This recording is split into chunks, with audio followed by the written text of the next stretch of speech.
au sein de la police municipale. Également à son actif les chantiers de l'armement, du dispositif de participation citoyenne, de la vidéoprotection ou encore de la brigade canine. Son successeur, le commandant Alain Guillon, prendra ses fonctions demain, le 1er novembre.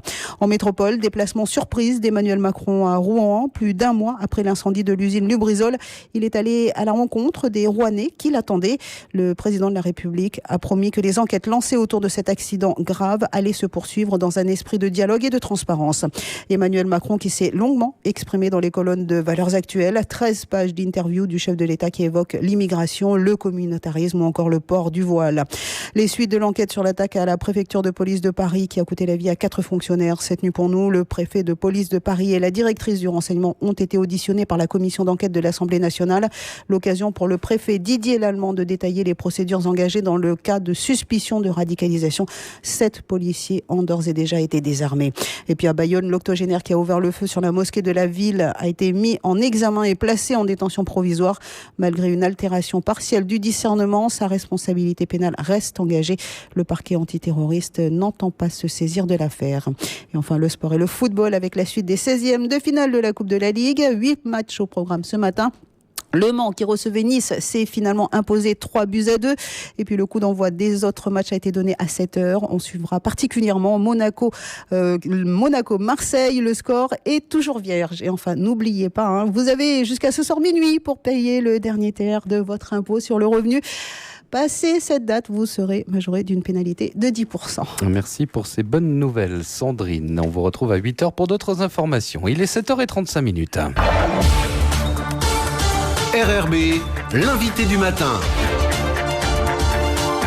Bonjour Gilles Ménage. Bonjour Lionel Sabot. Votre invité ce matin, Madeleine Mathieu, la directrice de la protection judiciaire de la jeunesse. Madeleine Mathieu, bonjour. Bonjour. Et merci d'avoir accepté notre invitation ce matin. Vous êtes donc la directrice de la protection judiciaire de la jeunesse. Est-ce que vous pouvez tout simplement nous rappeler le cadre de votre visite en Nouvelle-Calédonie ?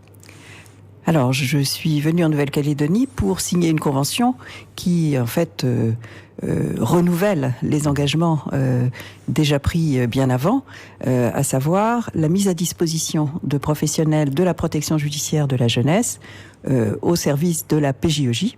Il s'agit de 6 professionnels. Et puis également la possibilité pour des stagiaires de Nouvelle-Calédonie de venir se former à l'École nationale de la protection judiciaire de la jeunesse à Roubaix. Et alors il s'agit de 6 professionnels éducateurs et 2 professionnels directeurs de service par an. Et nouveauté dans cette convention qui a été signée cette semaine, la possibilité aussi de détacher des professionnels de la PJJ à la PJEJ pour, par exemple, prendre la direction d'un établissement ou prendre des fonctions d'éducateur, ce qui sera le cas cette année pour 3 professionnels. Alors, on m'a parlé d'un plan de formation renforcé pour la direction de la PJEJ. Ça veut dire qu'il y avait un besoin ? Alors, c'est un plan d'accompagnement, puisque c'est d'abord des mises à disposition et puis de formation, d'accompagnement parce qu'il y a des compétences supplémentaires qui ont été données aux éducateurs de la PJEJ, notamment à partir du moment où il y a eu un quartier mineur et une intervention des services éducatifs en milieu carcéral. Donc, c'était à ce titre-là, au titre évidemment du renfort nécessaire en raison d'une certaine augmentation d'activité, et puis aussi depuis 2016, il y a eu, je crois, un accompagnement en termes de management et d'organisation qui a été fait à la PJEJ et qui a permis à ce service de désormais être tout à fait efficient. Alors il y a 2 axes, parce que vous avez parlé bien sûr de formation, mais il y a aussi la rénovation des sites qui est une chose importante. Là, il y avait un vrai besoin. Absolument. Donc ça, ce sont des opérations qui sont en cours, notamment le foyer de Païta, qui avait connu des difficultés importantes et qui a pu, donc après sa fermeture, faire l'objet de travaux de rénovation qui rendent ces locaux à la fois parfaitement adaptés à la contenance éducative nécessaire des jeunes qui lui sont confiés et à la mise en place d'activités en vue de leur réinsertion, puisque c'est quand même l'objectif principal que de permettre à ces jeunes de se réinsérer dans la société. Alors, la délinquance des mineurs en Nouvelle-Calédonie est un phénomène dont on parle très souvent dans les médias. C'est une délinquance du quotidien, c'est une délinquance de proximité, j'allais dire. Et parfois, le public n'a pas l'impression que les choses évoluent vraiment favorablement, malgré l'ensemble des structures qui sont mises en place. Alors, comment justifier le fait qu'il y ait autant de services, autant de structures, alors qu'on n'a pas le sentiment que ça évolue vraiment favorablement ? Alors, je pense qu'il y a vraiment des évolutions très intéressantes qui sont en marche. J'en ai discuté avec la directrice de la PJEJ cette semaine, et notamment, je le disais également au président du territoire récemment, au moment de la signature de la convention, une action qui vise à permettre la rescolarisation d'un certain nombre de jeunes qui sont souvent déscolarisés assez tôt. Oui. Et dans les sites sensibles, dans les établissements scolaires sensibles, la PJEJ a mis en place un éducateur qui est à demeure dans l'établissement scolaire et qui va faire le lien entre la famille et l'établissement. Et ça donne d'excellents résultats. Il y a quand même un très fort investissement de la PJEJ, puisque je crois qu'il y a 327 éducateurs qui sont comme ça implantés dans des sites sensibles au niveau scolaire.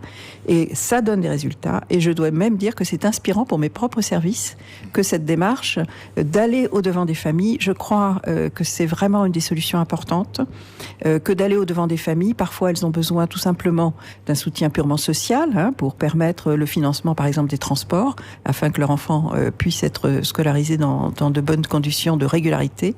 À d'autres moments, ça va être plutôt un travail d'accompagnement éducatif, de dialogue avec la famille pour la convaincre de soutenir la démarche de scolarisation. Mais en tout cas, ça porte ses fruits. Et je crois vraiment que cette action de proximité auprès des parents a toutes les chances d'être efficace. Alors on parle beaucoup effectivement de la question de la famille à l'intérieur de ce phénomène de délinquance des mineurs. Il y a aussi la spécificité calédonienne du phénomène de la coutume qui peut jouer un rôle, dites-vous. On parle beaucoup du modèle néo-zélandais. Pourquoi pas en Nouvelle-Calédonie ? Tout à fait. Alors, il y a actuellement une expérimentation qui est en bonne voie au niveau de la cour d'appel. Les chefs de cour y sont tout à fait attentifs, et pour observer un petit peu de quelle manière on pourrait prendre en compte la dimension coutumière dans le cadre judiciaire, de manière à réintégrer, si je puis dire, ces jeunes dans une culture qui est la leur et qui leur permet de trouver leur place au sein de la collectivité. Et dans cet esprit, le projet de réforme de Code justice pénale des mineurs, qui, vous le savez, est actuellement au travail. Réforme nationale. C'est une réforme nationale et qui a vocation à s'appliquer en Nouvelle-Calédonie au moment où il entrera en vigueur, après les débats parlementaires, évidemment, qui vont ratifier le projet de texte.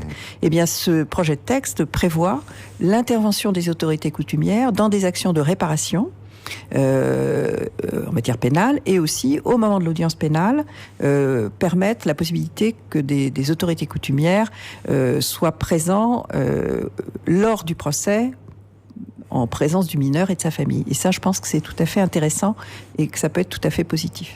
Alors, vous avez passé quelques jours sur le territoire. Quel est votre regard sur ce secteur dans l'ensemble national, sur la Nouvelle-Calédonie dans l'ensemble national ? Alors bon, c'est un territoire magnifique, évidemment, qui a, je crois, beaucoup d'atouts à plusieurs points de vue. Et sur le plan judiciaire, je trouve que il y a un équilibre qui est en train de se constituer, justement, entre la prise en compte, bien entendu, de la législation nationale et des autorités coutumières.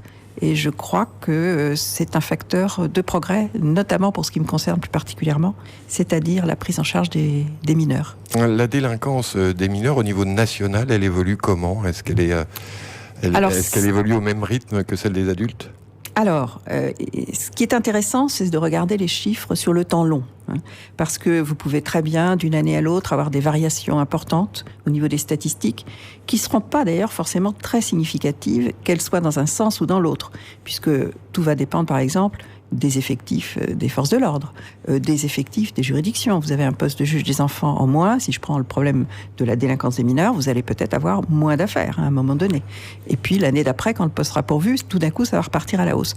Donc ce qui compte, c'est de regarder le temps long. Et quand on observe les statistiques sur à peu près une dizaine d'années, on s'aperçoit que les chiffres sont tout à fait stables. C'est-à-dire qu'il n'y a pas d'augmentation sensible de la délinquance des mineurs.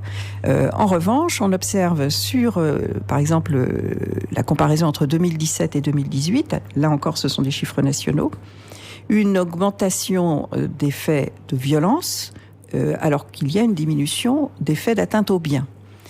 Évidemment, ça peut varier d'un territoire à l'autre. Là, je vous parle d'une moyenne nationale. Ceci étant dit, quand on regarde et qu'on compare les chiffres de la délinquance des majeurs et de celle des mineurs, on s'aperçoit que cette augmentation des faits de violence aux personnes est de l'ordre de 9% chez les mineurs, elle est de l'ordre de 20% chez les majeurs. Donc voilà, je crois qu'il faut avoir toujours à l'esprit que les jeunes vivent dans la société que leur construisent les adultes et que, de ce fait, les tendances doivent être prises en compte aussi bien pour les majeurs que pour les mineurs. Alors il y a un aspect protection de la jeunesse, protection de l'enfance, mais il y a aussi un aspect prévention. On entend souvent le procureur de la République à Nouméa parler de la nécessité d'intervenir très tôt dès les premiers petits faits de délinquance pour justement éviter que ça se propage. Ça, c'est un aspect particulièrement important de la mission. Tout à fait. Alors, je crois que c'est d'autant plus important sur ce territoire qu'il y a cette spécificité coutumière qui fait que les jeunes que nous avons à prendre en charge, que la PJJ, plus exactement, à prendre en charge, puisque moi je ne fais que mettre à disposition quelques professionnels, ces jeunes, ils ont quand même un respect de l'adulte, des anciens, qui est assez profond. Et si on prend suffisamment tôt les dérives auxquelles ils peuvent être confrontés, je pense qu'on peut rétablir assez facilement la situation pour ce qui les concerne.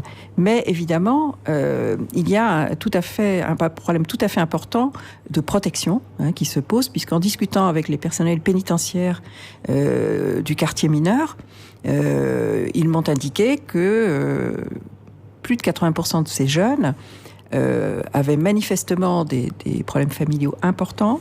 Un grand nombre parmi eux étaient des enfants qui avaient fait l'objet d'adoptions qui ne s'étaient pas bien déroulées, et que cette circonstance leur donnait un comportement qu'on qualifie d'abandonnique, qui donc les mettrait rapidement à la dérive et à la merci de groupes auxquels ils vont se rallier parce qu'ils ont besoin de se rallier à quelque chose.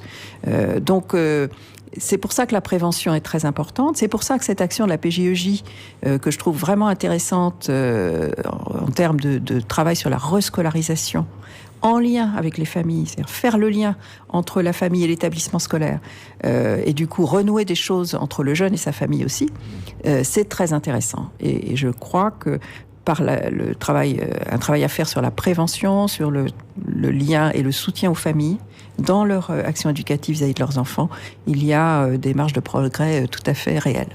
Alors, globalement, avec ce plan de formation renforcé et tous les travaux qui vont avoir lieu pour la rénovation des sites, vous pensez que la Nouvelle-Calédonie va bien se situer, on sera opérationnel de façon optimale? Je suis très optimiste. Après avoir rencontré votre directrice de la PJJ, je pense qu'il y a actuellement des actions de grande qualité qui sont en train de se mettre en place, à partir du moment où les travaux, et c'est très prochainement que ce sera le cas, vont être terminés au foyer de Païta, il y aura 3 structures, même 4 structures qui vont être en état de fonctionnement pour accueillir des jeunes et qui, je pense, répondent tout à fait aux besoins du territoire. Donc, je suis persuadée qu'avec le soutien des autorités coutumières, qui, je le crois, pour les avoir rencontrées, souhaitent s'engager dans cette démarche, des choses très positives peuvent advenir. Madeleine Mathieu, merci d'avoir accepté notre invitation ce matin. Merci Gilles, merci à votre invité. Interview qui sera disponible d'ici quelques minutes. On réécoute sur notre site internet rrb.nc. Vous restez avec nous dans un instant, c'est l'édito international de Vincent Herbet d'Europe 1. Les jeudis de l'économie de